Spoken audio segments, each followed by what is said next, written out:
Bonjour, ici Frédéric de chez Orisha. Aujourd'hui, je vais vous montrer comment ajuster vos interrupteurs de fin de course, communément appelés limit switch, sur vos moteurs de côté ouvrant. Tout ce que vous allez avoir de besoin, c'est un tournevis et un ami.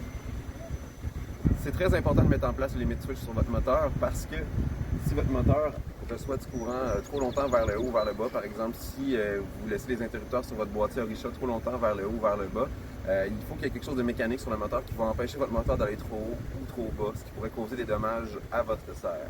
On vous recommande de faire ces ajustements-là à tous les printemps, donc à chaque fois que vous réouvrez votre serre pour vous assurer que votre serre n'aura pas de dommages causés par les moteurs de côté ouvrant. Donc, la première étape, c'est d'identifier laquelle de vos deux limit switch qui va faire la limite du haut et du bas. Donc, les limit switch, ça va être les deux roulettes bleues qui sont ici. Si on se rapproche un peu, on va voir que derrière les roulettes bleues, il va y avoir des roulettes blanches sur lesquelles on va pouvoir identifier des lignes noires comme ça ou rouges pour en haut. Donc, c'est ça qu'on va vouloir aller à côté avec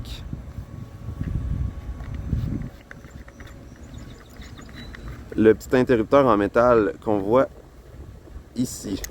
Donc, c'est ça qui va arrêter notre moteur mécaniquement pour l'empêcher d'aller plus haut ou plus bas que la hauteur désirée.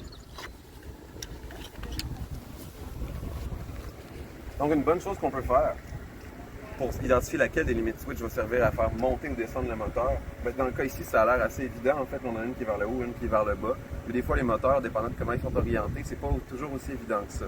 Donc, ce qu'on va faire, c'est qu'on va utiliser les switches à l'intérieur du boîtier Orisha.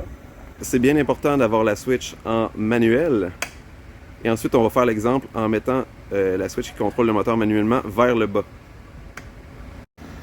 Ensuite de ça, pendant que le moteur descend, on va aller identifier laquelle des limites switch va arrêter le moteur en allant aligner la ligne noire qui est ici à l'aide de la roulette bleue. On va aller la faire à côté sur l'interrupteur en métal, comme ça ici. Et quand on trouve la limit switch qui arrête le moteur, on sait donc que c'est la bonne pour cette direction-là. Donc dans ce cas-là ici, c'était la limit switch du bas qui arrête le moteur quand il descend. Maintenant qu'on sait quelle limit switch fait le haut puis le bas, ce qu'on va vouloir faire, c'est en commençant par la limit switch du bas, on va aller trouver la hauteur à laquelle on veut que notre moteur arrête. Donc ce qu'on va faire, c'est qu'on va l'enlever de la limit switch et on va le laisser descendre. On va laisser le moteur descendre jusqu'à la hauteur désirée. Et à ce moment-là, on va remettre la limit switch à la position où elle va arrêter le moteur. Donc là, on est presque rendu à la limite inférieure de où est-ce qu'on veut que notre roll-up se situe. On va attendre encore un petit peu.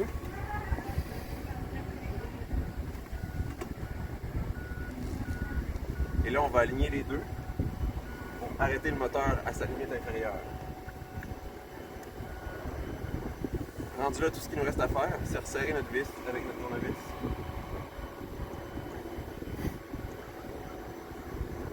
Une fois qu'on a mis en place notre limit switch inférieure, qui arrête le moteur à la partie la plus basse de la course de notre roll-up, ce qu'on va vouloir faire, c'est la même chose pour le moteur du haut. Donc, on va demander à notre ami dans la serre d'aller mettre la switch manuelle vers le haut pour ce moteur-là, pour que le moteur monte jusqu'à sa limite supérieure.